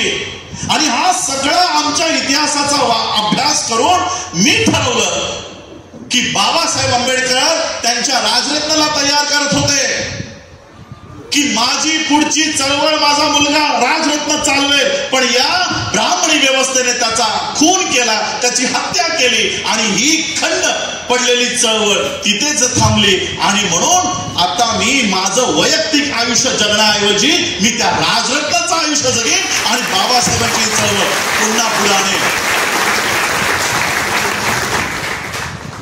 हा पडलेला जो गॅप आहे ना तो गॅप भरून काढण्यासाठी मी आलेलो आहे. मी बुद्धिस्ट सोसायटी ऑफ इंडिया चालवायला नाही आलो, मी रिपब्लिकन पार्टी ऑफ इंडिया चालवायला नाही आलो, मी समता सैनिकचं दल चालवायला नाही आलो. हा मधला कालखंड जो बाबासाहेबांनंतरचा जो गॅप पडलाय तो गॅप भरून काढण्यासाठी आलो. काय म्हणतात बाबासाहेब, माझं उर्वरित राहिलेलं कार्य हा राजरत्न पूर्ण करेल. काय उर्वरित राहिलंय बाबासाहेबांचं? बुद्धिस्ट सोसायटी ऑफ इंडिया स्थापन केली. जो बौद्धमय भारत बाबासाहेबांना तयार करायचा होता तो आज काय झालाय बौद्धमय भारत उर्वरित आहे. रिपब्लिकन पार्टी ऑफ इंडिया बाबासाहेबांनी स्थापन केली की या देशामध्ये आम्ही सत्ताधारी जरी नाही झालो तरी विरोधी बाकावर इतक्या मजबूतपणाने बसू की या देशाचं संविधान रक्षण करण्यासाठी आम्हाला त्या विधानसभेमध्ये त्या संसदेमध्ये बसता आलं पाहिजे. अशा पद्धतीचं हे काम केलं पाहिजे. काय आज विधानसभेमध्ये का संसदेमध्ये आमचा प्रतिनिधी आहे? काम उर्वरित आहे की नाही? आम्ही नेहमी काय म्हणतो, बाबा साहब तेरा मिशन अधूरा, हम सब मिलके करेंगे. हे बाबासाहेबांचे मिशन आहे जे अजूनही अपूर्ण राहिलेले आहे आणि म्हणून ते आम्हा लोकांना पूर्ण करावं लागते. हा जो मी इथे उभा आहे ना हा बाबासाहेबांचा परिवार नाही. 4 मुलं मेली बाबासाहेबांची, पण बाबासाहेब त्यांच्या मुलांचं दुःख करत घरात बसून नाही राहिले. आमच्यासारखा कोण एखादा असता ना ज्याचं एक जरी मूल बोलू नये हे शब्द आमच्या तोंडून पण येत नाही, जर आमच्यासोबत असा प्रसंग झाला असता तर अनेकांनी तर आत्महत्या केल्या असत्या, गृहत्याग केला असता, संसार त्याग केला असता, घरातनं बाहेर आला नसता, डिप्रेशन मध्ये गेला असता. 4 मुलं मेली बाबासाहेबांची, पण बाबासाहेब रडत बसले नाही. बाबासाहेबांनी काय ठरवलं की माझी मुलं जशी मेली तशी तुमची मुलं मरता कामा नये यासाठी 24 तास काम करत होते. रमाई कशाने गेले असते? टीव्ही माहितीये कधी होतो? टीव्ही 2 वेळचं अन्न ज्या पोटाला मिळत नाही, ज्या व्यक्तीला मिळत नाही अशाला तो टीव्ही सारखा रोग होतो. टीव्ही सारखा या टीव्हीच्या आजारानं माता रमाई गेल्या. आमचा परिवार छोटासाच परिवार, छोटासाच. बाबासाहेबांचा फॅमिली फोटो जो तुम्ही विकिपीडियावर गुगलवर बघता ब्लॅक अँड व्हाईट मधला, 5 लोकच बसलीत. मला वाटतं इथे यशवंतराव बसलेत, इथे बाबासाहेब बसलेत, माता रमाई, लक्ष्मीबाई आणि मुकुंदराव, बस एवढाच आमचा परिवार. मुकुंदराव माझे सख्खे आजोबा, लक्ष्मीबाई माझी सख्खी पणजी, रमाबाई माझी पणजी. असा हा एवढासा छोटासा परिवार. पण हा जरी परिवार बायोलॉजिकल परिवार जरी असला आणि मी जरी इथे बाबासाहेबांच्या रक्ताचा जरी इथे असलो तरी बाबासाहेबांचा खरा परिवार म्हणजे मी नाही. माता रमाई ज्या टीव्हीने गेल्या, कसा झाला माहिती? टीव्ही घरामध्ये 2च भाकऱ्या बनायच्या. एक भाकरीमध्ये रमाबाई आणि लक्ष्मीबाई खायच्या आणि एक भाकरीमध्ये यशवंत आणि मुकुंद खायचं. कधी कधी मुलांना जास्तच देव म्हणून ती एक भाकरी जे रमाबाई आणि लक्ष्मीबाई खायची तीही न खाता त्या मुलांना देऊन टाकायची. अशानं रमाबाईंना हा आजार चढला. माता रमाई या टीव्हीने गेल्या, 2 वेळची भाकरी घरात बनत नव्हती म्हणून. पण बाबासाहेब सगळं सोडून घरात बसून नाही राहिले. आमच्या घरात जरी चूल जळत नसली तरी तुमच्या घरामध्ये चूल जळवण्यासाठी बाबासाहेब अहोरात्र काम करत होते. बाबासाहेब आंबेडकरांनी, म्हणून मी नेहमी सांगत असतो की हा जो मी इथे उभा आहे ना, हा बाबासाहेबांचा परिवार नाही. बाबासाहेब ज्यांच्यासाठी जगले म्हणजे ते तुम्ही हा बाबासाहेबांचा खरा परिवार आहे. हा माझ्या समोर जो बसलाय हा खरा बाबासाहेब आंबेडकरांचा परिवार आहे. आणि हे सगळं बाबासाहेबांचं उर्वरित राहिलेलं काम हे आम्हा सगळ्यांना मिळून करायचं.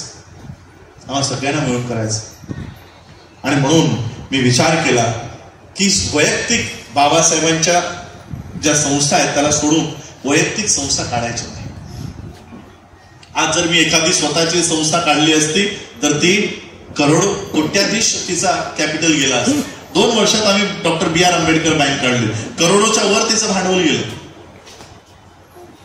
वैयक्तिक बँक काढली पण ती आहे समाजासाठीची. पण आम्ही बुद्धिस्ट सोसायटी ऑफ इंडियाच्या व्यतिरिक्त, मला अनेक IAS ऑफिसर्सने सांगितलं सर त्या संस्थेच्या मागे लागू नका, अनेक भानगडी आहेत, ती कधी मुक्त होईल, कधी तुम्ही उभी कराल. बोलू नाही, चालवीन तर बाबासाहेबांचीच संस्था चालवी, इतर संस्था उभ्या करणार नाही.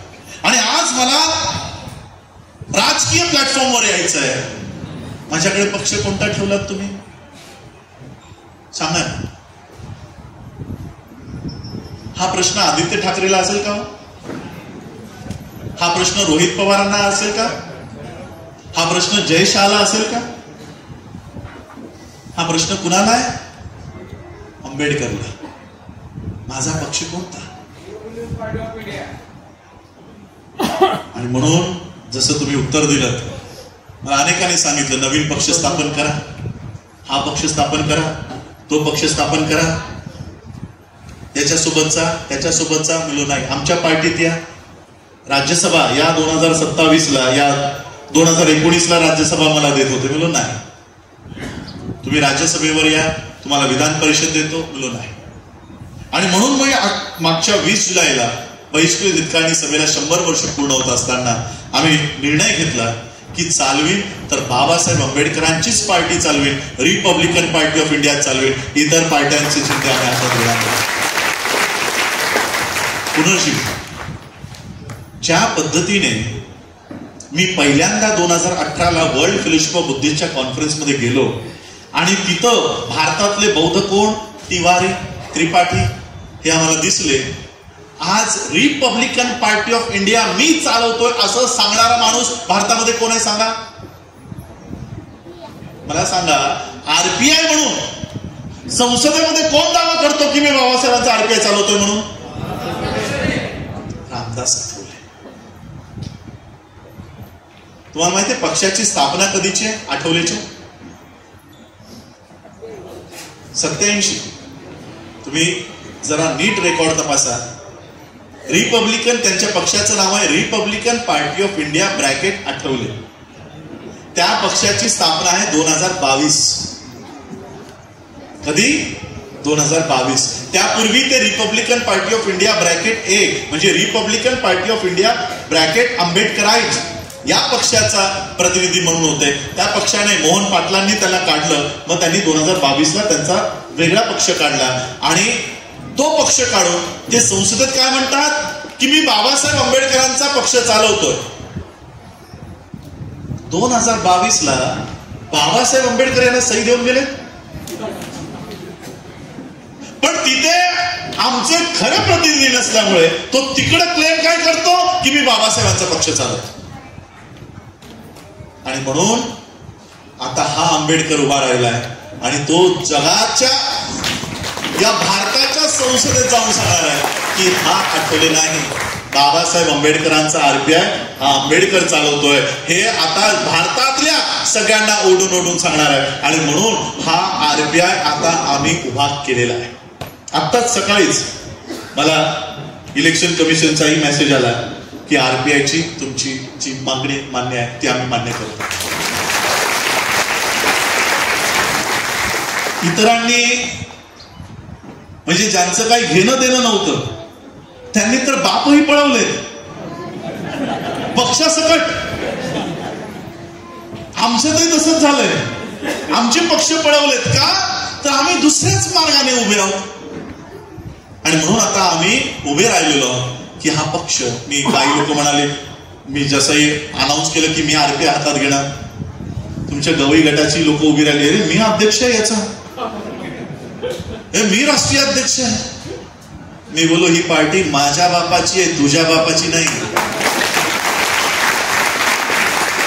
आरपीआय हे नाव, या पक्षाचा झेंडा, या पक्षाचं धोरण मला कोण राबवण्यापासून अडवतं तेच मी बघतो. आणि एवढंच नाही, या येणाऱ्या 2024च्या महाराष्ट्राच्या विधानसभेमध्ये 288 तर नाही लढणार, पण कमीत कमी जे भांडण बाबासाहेबांनी एवढा मोठा त्याग केला, राऊंड टेबल कॉन्फरन्सचा कॉमेल अवॉर्ड ज्या गांधींचा जीव वाचवण्यासाठी बहाल केला, त्या गांधींचा आणि बाबासाहेबांचा जो करार झाला की ठीक आहे, बाबासाहेबांनी सांगितलं ठीक आहे आम्ही तुम्हाला जीवनदान देतो, गांधीने सांगितलं ठीक आहे जर तुम्ही माझं जीवनदान देत असाल तर भारतामध्ये जितकेही आरक्षित सीट आहे ती मी तुमच्यासाठी सोडतो. काय म्हणाले गांधी? आरक्षित सीटा ह्या डॉक्टर आंबेडकरांसाठी आम्ही सोडत आहोत. या आरक्षित सीटांवर कुणाचा अधिकार असला पाहिजे? आमचा. कारण गांधींच्या जीवनदानाच्या बदल्यात आम्हाला ते दिले. मग तुम्ही एकीकडे जीवनदानाच्या बदल्यात आम्हाला सीटाही देता आणि मागच्या दारानं ते पळवताही. आणि म्हणून ह्या आरक्षित सीटा 29 सीटा आहेत. या 29च्या 29 सीटा रिपब्लिकन पार्टी ऑफ इंडियाच्या माध्यमातून आम्ही खरे नाही सांगेन. तुमचं जर या ठिकाणी चांगलं काम आहे, चांगलं वर्चस्व आहे, तर इतर कोणत्याही पार्टीच्या आता नादाला लागू नका. आरपीआय स्वतःचं घर मी उभं केलेलं आहे या ठिकाणी या, आणि याच माध्यमातून उभे राहा. आमची लढाई पैशांसाठी नाही, आमची लढाई आमदारकीसाठी नाही, आमची लढाई खासदारकीसाठी नाही. बाबासाहेब काय म्हणतात? बौद्ध धर्म स्वीकारण्यासाठी. बौद्ध धर्म स्वीकारत असताना बाबासाहेब आंबेडकरांना अनेक धर्मातल्या लोकांनी आमिष दिली. बाबासाहेब तुम्हाला कॉलेजेस देतो, बाबासाहेब तुम्हाला जमिनी देतो, बाबासाहेब तुम्हाला इमारती बांधून देतो. बाबासाहेबांचं सोन्याच्या रथातून बाबासाहेबांची मिरवणूक सिखांनी काढली की सिख धर्म घ्या, इस्लाम धर्म घ्या, ख्रिश्चन धर्म घ्या, कोणताही धर्म घ्या, तुम्हाला जे हवंय ते देतो. बाबासाहेबांनी सांगितलं आमची लढाई तुमच्या इमारतींसाठी नाही, आमची लढाई तुमच्या कॉलेजेससाठी नाही, आमची लढाई तुमच्या पैशासाठी नाही. आम्ही लढतो, आम्ही झगडतो ते आत्मसन्मानासाठी लढतोय. आणि म्हणून मी हा आत्मसन्मान तुम्हाला या आरपीआयच्या माध्यमातून देऊ इच्छितो. कारण इतर पार्टीच्या माध्यमातून आमचे जे अनुसूचित जातीवरच्या सीटांवर गेलेले प्रतिनिधी असतात, बाबासाहेब त्यांच्यासाठी म्हणतात की यांना तोंड उघडायचाही अधिकार त्यांची पार्टी देत नाही. असा आमदार व्हायचंय का खरे साहेब? 5 वर्ष मुख गिळून बसणारा भांडा तिथं. एखादं भाषण या मंचावर कमी केलं तरी चालेल, पण त्या विधानसभेमध्ये कडाडून भाषण करा अशा उमेदवार आम्हाला पाठवायचं. नाहीतर इथं भाषण ठोकताय, तिथं गप. नागपूर में पिकती है संत्री, मुझको बना मुख्यमंत्री. हे भाषण, ही भाषण संसदेतली. बाबासाहेबांना 10 मिनिटं वेळ मिळायचा संसदेत, 10 मिनिटं, अर्धा तास भाषण चालायची. आणि जसंही बाबासाहेब बोलायला सुरुवात करायचे, खाली स्पीकरच्या खाली एक टायपिस्ट बसलेला असायचा, फाड फाड फाड फाड फाड फाड टाईप करायचा. जे जे भाषण बाबासाहेबांनी संसदेत केली त्या भाषणांची सगळी पुस्तकं विदेशातल्या संसदेत अभ्यासक्रमामध्ये शिकवली जातात. अभ्यासक्रमामध्ये आता आमचे प्रतिनिधी उभे राहतात भाषण करायला, भाषण म्हणायपैकी चारोळ्या करायला उभे राहतात. जसंही उभे राहतात वरचा स्पीकर खालच्या टायपिस्टला सांगतो, ए टाईप करू नको, don't take this on record. ही वायफाय कशाला टाईप करतो, थोडा आराम कर. तो टायपिस्ट म्हणतो 5 मिनिटं मिळाली, अर्धा तास बोल, मला तेवढं आराम मिळतो. ही असली संसदपटू आम्ही संसदेत पाठवतो. आणि म्हणून आम्हाला आत्मसन्मान त्या संसदेतही यावा, या धर्मातही यावा.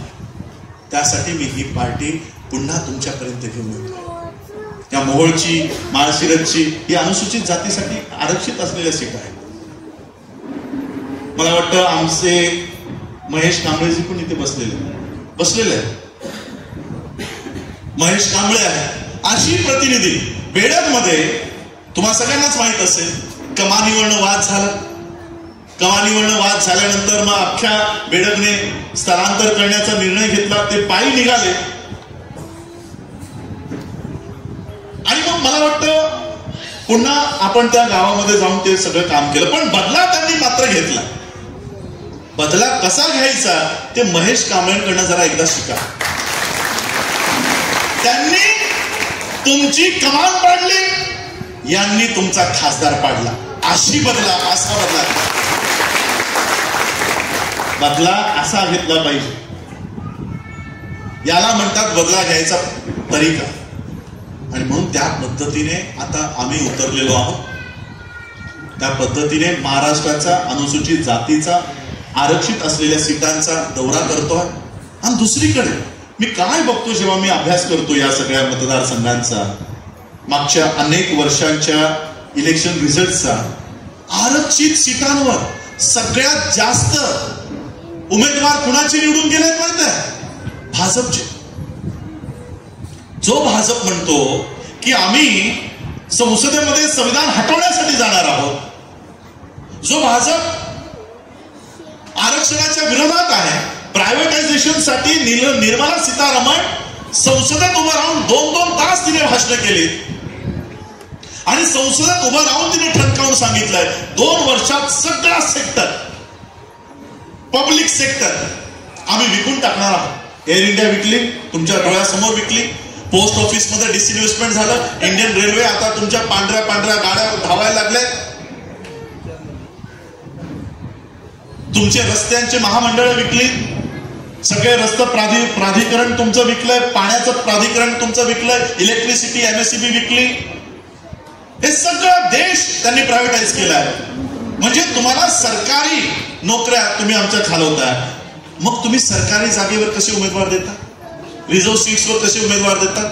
आणि म्हणून मी कर्नाटकमध्ये ही जाहीर केले की बीजेपी, नरेंद्र मोदी, मोहन भागवत हे जर एका बापाची औलादे असतील तर कधीही आरक्षित सीटावर उमेदवार देणार नाही.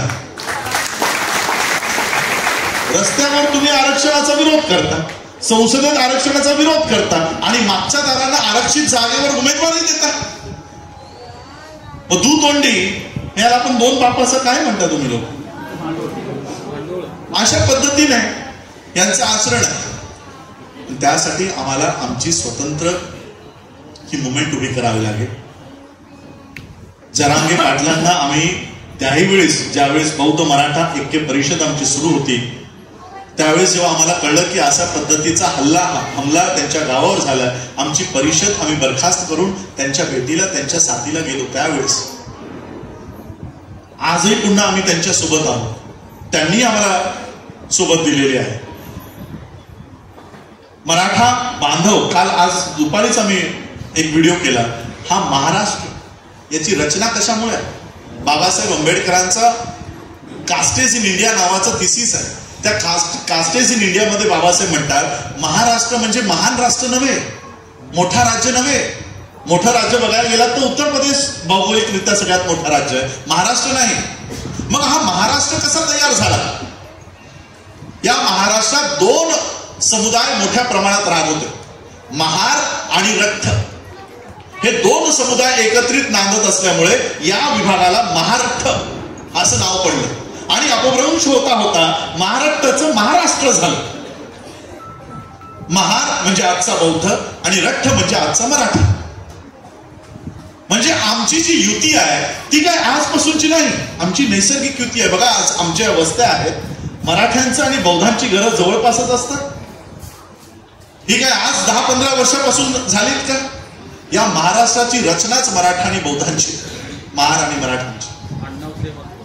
आडनावही सेम आहे. जाधव हे आडनावही सेम आहे. आणि म्हणून आम्हाला ही जी नैसर्गिक युती आहे ती युती आम्हाला पुन्हा या महाराष्ट्रात बनवायची. बघा बाबासाहेब आंबेडकर एकीकडे म्हणतात की मुझे पढ़े लिखे लोगों ने धोखा दिया.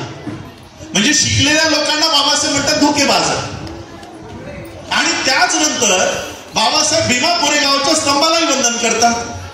आता भीमा कोरेगावच्या स्तंभाला वंदन करत असताना त्यामध्ये लढलेला एक तरी ग्रॅज्युएट आहे का, पोस्ट ग्रॅज्युएट आहे का, डॉक्टरेट आहे का, एमफिल आहे का? म्हणजे त्या भीमा कोरेगावच्या लढाईत एकही शाळेत गेलेला नाही. अडाणी आहे, त्या अडाणी लोकांना बाबासाहेब नतमस्तक होत आहे आणि शिकलेल्या लोकांना म्हणतात धोकेबाज आहे. का? तर बाबासाहेबांना त्यांचा दुश्मन कोण, दोस्त कोण हे माहित होत. आम्हाला आमचा दोस्त कोण, दुश्मन कोण काही माहिती नाही, काही माहिती नाही. मराठा बौद्ध हा पूर्वीपासून एक आहे. याच बौद्धांना किंवा त्या काळच्या महाराजांना, बाबासाहेब आंबेडकरांना, स्वतः बाबासाहेब आंबेडकरांना या देशाचं संविधानही लिहू नये म्हणून अनेक प्रयत्न झाले. शेवटी बाबासाहेब आंबेडकरांना पश्चिम बंगालला बोलवण्यात आलं आणि भारतातल्या मुसलमानांनी बाबासाहेबांना संविधान लिहिण्यासाठी संविधान सभेत पाठवलं. ही युती आमची आजपासून नाहीये, आजपासून आम्ही नवीन युती नाही करायचा प्रयत्न करत आहोत. ही नैसर्गिक युती आहे आमची, ही नैसर्गिक युती आहे. याच महाराष्ट्रामध्ये सोलापूरमध्ये तुम्ही सांगितलं की बाबासाहेब 16 वेळा इथे येऊन गेले. बाबासाहेब आंबेडकरांनी सगळ्यात जास्त सभा परिषदा कुणाच्या घेतल्या असतील तर त्या मातंगांच्या घेतलेल्या आहेत. मातंगांच्या. बाबासाहेबांनी तर एवढंही विधान केलं की मला जर एखादी मुलगी असती तर ती मी मातंगाच्या घरी दिली असती. ही आमची नैसर्गिक युती आहे. आम्ही त्यांनाच दूर करत चाललो. आम्ही मुसलमानाला शिव्या घालतोय, आम्ही मराठालाही शिव्या घालतोय, आम्ही मातंगालाही शिव्या घालतोय, आम्ही ओबीसीलाही शिव्या घालतोय. म्हणून मी महाराष्ट्रामध्ये ह्या 4M फॅक्टरवर काम करतोय. 4M factor. Mahar converted Buddhist, Maratha, Muslim आणि मातंग हे 4 जरी या महाराष्ट्रात एकत्र आले तर विधानसभेमध्ये आम्ही मोठ्या प्रमाणात आमचं प्रतिनिधित्व या देशामध्ये आम्ही दाखवून देऊ शकतो. एवढी मोठी ताकद आहे आमची. मला तुमचा आमदार किंवा खासदार होण्यात रस नाही आहे. आमदार बनवल्यानंतर, खासदार बनवल्यानंतर राजकारणात हीच पदं असतात. आमदार, खासदार, नगरसेवक, मंत्री, मुख्यमंत्री, प्रधानमंत्री. माझ्या नावाच्या मागे, जे राजरत्नाच्या नावामागे जे आंबेडकर नाव लागतं ते राष्ट्रपती पदापेक्षा माझ्यासाठी खूप उंच. म्हणून मी या पदांसाठी काम नाही करत आहे. मी माझ्या लोकांना फक्त एक सेल्फ रिस्पेक्ट, आत्मसन्मान मिळवून देण्यासाठी की मी हे करू शकतो, तुम्हाला लोकांना दाखवून देऊ शकतो. म्हणून या विधानसभेमध्ये मी यावेळेस तुमच्यासाठी त्या ठिकाणी मला प्रवेश करून ही दारं तुमच्यासाठी उघडी करायची. त्यासाठी तुम्हा लोकांचा साथ लागणार आहे, सहयोग लागणार आहे. धम्म या देशात टिकवायचा असेल, वाचवायचा असेल तर राजआश्रय महत्वाचा आहे. राजआश्रय आजही आम्हाला आहे. तो राजआश्रय संविधानाच्या माध्यमातून आहे आणि हा संविधान टिकवण्यासाठी आम्ही संसदेत तर गेलो. तुम्ही म्हणाल संसदेत संविधान वाचवण्यासाठी संसद आम्ही पाठवली लोक. आता महाराष्ट्राचे कायदे सुरू झाले. सरांना माहित असेल, शेळके सर ते त्या क्षेत्रातले आहेत. Maharashtra public safety bill pass झालंय. बिलचं आता ऍक्ट मध्ये रूपांतर झालंय. माहितीये काय आहे? किती पत्रकार बंधूंना माहित असेल मला माहित नाही. एक काही न्यूज चॅनलवर याची बातमी आहे. आता मला वाटतं 1.5-2 आठवड्यापूर्वीच हा कायदा महाराष्ट्रात झाला. Maharashtra public safety act. या ऍक्ट बद्दल मी 2014 पासून लोकांना सांगतोय की आज संविधानानं जी संधी तुम्हाला दिली एकत्रित यायची, ती आत्ताच त्याचा उपयोग करून घ्या. येणाऱ्या काळात तुम्हाला एकत्रित येता येणार नाही. तो कायदा महाराष्ट्राने पास केला. काय पास केला? जर तुम्हाला या सभेमध्ये यायचं आहे, ही सभा, या संस्थेचे जर तुम्ही सदस्य नाही, तुम्हाला 3 महिने कारावास आहे. 3 महिने जेल. सभेला जायचं नाही. कायदा Maharashtra public safety bill act गुगलला आहे, वाचून घ्या. यापुढं तुम्हाला सभा संमेलनाला जाता येणार नाही. गेला तर तुमच्यावर पोलीस कारवाई, फौजदारी कारवाई. हा ऍक्ट झाला. आरटीईचा ऍक्ट या पुढच्या अकॅडमिक इयर पासून लागू केला जाणार आहे. महाराष्ट्राचे कायदे, अँटी कन्व्हर्शन बिल येणार आहे. म्हणजे असं समजू नका की संविधान वाचवायची लढाई सुरू होती, ती संसदेत आम्ही पार पडली, आता आम्ही निष्काळजी झालेलो आहोत. महाराष्ट्रामध्ये कायदे डोकं वर काढताय. अँटी कन्व्हर्शन बिल आल्यानंतर या धम्म परिषदा याही भारतात होणार नाही, महाराष्ट्रात होणार नाही, एकही धर्मांतरही होणार नाही. आता पुन्हा SC ST वर्गीकरणाचा कार्यक्रम सुरू झालेला आहे. पुन्हा जाती जातींमध्ये भांडण लावून देण्याचा कार्यक्रम सुरू झालेला आहे. म्हणून आम्हाला आमचे प्रतिनिधी विधानसभेमध्येही पाठवणं गरजेचं आहे. आज घडीला उद्या जर इलेक्शन लागली, उद्या जर वोटिंग करायची असेल, तर आज मी अशा पोझिशन मध्ये आहे की माझे 5 आमदार मी निवडून विधानसभेमध्ये पाठवू शकतो. आज एवढ्या पोझिशन मध्ये 5, मिनिमम 5, अजून तरी 3 महिने 2 महिने आहेत. या 5चा आकडा आम्ही 12 वर घेऊन जाणार. साथ तुमच्या लोकांची आहे. तुम्हा लोकांना साथ द्यायचा, सहयोग द्यायचा. आमच्या पाठीशी कोणी फडणवीस नाही आहे, आमच्या पाठीशी कोणी शिंदे नाही आहे. 1-1 रुपया देऊन तुम्हाला, जसं आज मला अभिमान वाटला, एका गॅरेजने, एका मॅकॅनिकने त्याच्या इथे डबा ठेवून ते पैसे या मुवमेंटला दिले. पैसा स्वतःचा असेल तर तुमच्यासाठी बोलणारा उमेदवार आतमध्ये मिळेल. पैसा फडणवीसचा असेल तर फडणवीसच्या डोळ्यावरच तो गप्प बसेल. असे उमेदवार निवडून पाठवू नका. आत्मसन्मानाची लढाई आहे आणि या लढाईमध्ये आपण सगळ्यांनी उतरलं पाहिजे. एवढंच मी तुम्हाला आजच्या या धम्म परिषदेतून सांगेन. बँकेचंही काम आमचं मोठ्या प्रमाणात सुरू आहे. स्वतःची बौद्धांची स्वतंत्र अर्थव्यवस्था आम्ही या महाराष्ट्रामध्ये, देशामध्ये उभं करत आहोत आणि त्याला साथ जर या राजाश्रयाची मिळाली, आमचे आमदार आज जर या विधान भवनातून आम्हाला सपोर्ट करायला लागले, तर आमचं काम अजून गतीने पुढे जाईल. एवढंच मी आजच्या या धम्म परिषदेच्या माध्यमातून तुम्हाला सगळ्यांना सांगू इच्छितो. कारण बहुतेक लोकांना असं अपेक्षा होती की आम्ही का या मुवमेंटमध्ये उतरत आहोत, रिपब्लिकन पार्टी का काढत आहोत, आज त्याची का गरज आहे. कारण आज जर आम्ही हे काम केलं नाही तर RSS त्यांचे बनवलेले जे काही एजंट्स आहेत ते आमच्यामध्ये सोडणार आहे. मीडिया काम करतो 24 तास. मीडियाच्या माध्यमातून आमच्या लिडरशिप थोपवल्या जातात की हाच तुमचा नेता. येणाऱ्या काळात ज्याला आंबेडकरिझमचं ABCD पण माहिती नाही अशी लोक या मुवमेंटमध्ये उतरतील आणि ती मुवमेंट कधी BJPच्या दावणीला बांधून ठेवतील आमच्याही लक्षात येणार नाही. आणि म्हणून आज जर आम्ही तिथे उभं राहिलो नाही तर या व्यवस्थेला आम्ही वाचू शकणार नाही. म्हणून माझी तुम्हाला सगळ्यांना एवढीच अपेक्षा असेल. बघा, 2019ला अमित शहाचं स्टेटमेंट होतं 1 बूथ 20 यूथ. 1 बूथवर 20 युवक त्याने कामाला लावले होते. आमची संख्या तेवढी नाही, आमच्याकडे तेवढं संसाधन नाही, रिसोर्सेस नाही. या तुमच्या मोहोळमध्ये मला वाटतं जवळपास 300 बूथ येतात. 300 बूथ आहेत. आम्ही 1 बूथ 20 यूथ तर करू शकत नाही, पण 1 बूथ तुमच्यापैकी तुम्ही जर जबाबदारी घेतली तर 1 बूथ 5 यूथ, 5 लोक जरी आम्ही एका बूथवर देऊ शकलो तर ही मोहोळची विधानसभा, या विधानसभेमध्ये बौद्ध आवाज तुम्हाला तिथे देता येईल. त्यासाठी मी मराठ्यांचं समर्थन, मातंगांचं समर्थन आणि मुसलमानांचंही समर्थन या मोहोळच्या कॅन्डिडेटच्या मागं उभं करण्याचं काम माझं असेल. त्याचं काम माझं असेल.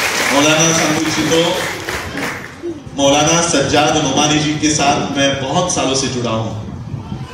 मौलाना वली रहमानी साहब जो अभी नहीं है, कॉन्स्टिट्यूशन क्लब में हमारी जब मीटिंग चल रही थी तब उन्होंने देश बचाओ संविधान बचाओ संघर्ष समिति जो हमने बनाई थी उसके राष्ट्रीय अध्यक्ष नेशनल प्रेसिडेंट सभा ने वामन मेश्राम जी को घोषित किया.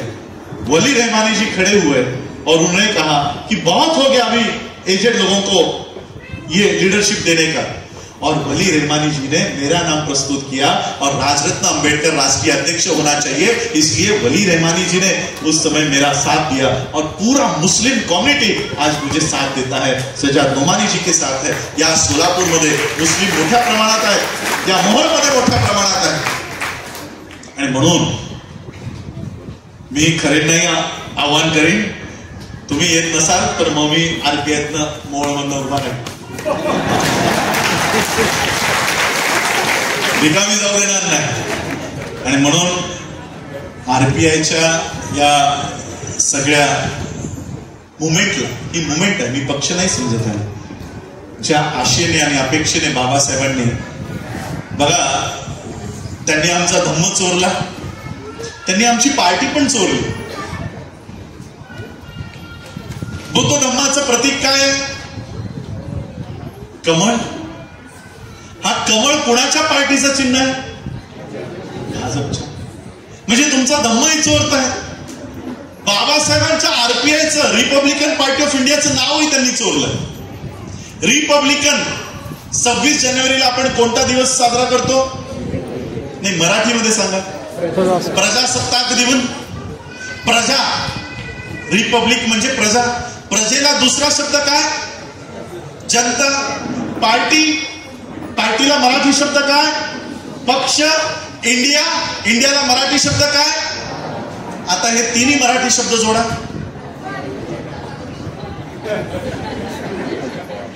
RSSच्या लोकांना, महिला बसल्यात म्हणून मला बोलता येत नाहीये, त्यांना जर उघडं करून मार्केटला सोडलं ना, तर स्वतःच्या कमाईतून ते चड्डी पण विकत घेऊ शकत नाही, एवढी त्यांना अक्कल नाही. पार्टीचं नाव बाबासाहेबांकडनं, पार्टीचं चिन्ह बुद्धाकडनं, पार्टीचा मॅनिफेस्टो समता सैनिक दलाचा आहे की नाही? म्हणजे जे सगळं बाबासाहेबांनी 1925 ला तयार केलं होतं ते सगळं RSSने चोरलं. का? तर बाबासाहेबांनी बनवलेलं जे काही आहे त्याचं रक्षण करायला आम्ही उभे नाही. बुद्ध तुम्हाला भरभरून देतोय, घेऊन जा. का नीतू अंबानी जाऊन सांगते की I came from the land of Buddha? Ram मंदिराचं उद्घाटनाला बसली आहे आणि भारताच्या बाहेर सांगते की मी बुद्धाच्या भूमीतून आली आहे. का सांगते ती? बुद्ध भरभरून देतोय, घेऊन जा. डॉलर्स मध्ये घेऊन जा, पाऊंड्स मध्ये घेऊन जा. देशामध्ये तुम्हाला युनिव्हर्सिटी बनवायची, युनिव्हर्सिटी घेऊन जा. रस्ते बनवायचे, बुलेट ट्रेन हवी, सगळं घेऊन जा. ते लाईन लावून लावून बुद्धाच्या समोर वाडगे घेऊन बसले. आम्ही मर्यादेच्या समोर, खंडोबाच्या समोर. कधी बघितलं का मर्याई समोर नीतू अंबानीला? कधी बघितलं का अडाणीला खंडोबाची वारी करताना? त्याला माहितीये पैसा कुठं आहे. तो तिथं बरोबर जातो की I came from the land of Buddha. आणि आम्ही या सगळ्या वाऱ्या करत बसलो. मरियाई, खंडोबा. तुमच्या इकडे काय चालतं मला माहिती. जो नाही हे काय नवीनच ऐकलेलं. आणि म्हणून आपल्या घरात परत या. बुद्ध भरभरून देतोय, धम्माच्या माध्यमातून बुद्ध देतोय, पक्षाच्या माध्यमातून बाबासाहेब तुम्हाला, आरपीआयच्या माध्यमातून जगाची ओळख बाबासाहेबांनी दिलेली आहे. म्हणून त्या माध्यमातून ही मुवमेंट, SSD, RPI, BSI, ही सगळी मुवमेंट आपल्याला उभी करायची आणि त्या पद्धतीने आम्ही या कामाला लागलेलो आहोत.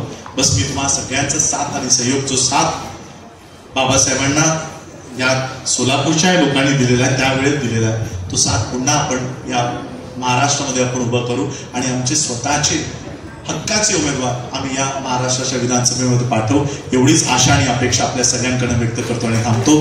जय भीम, नमो बुद्धाय, जय संविधान.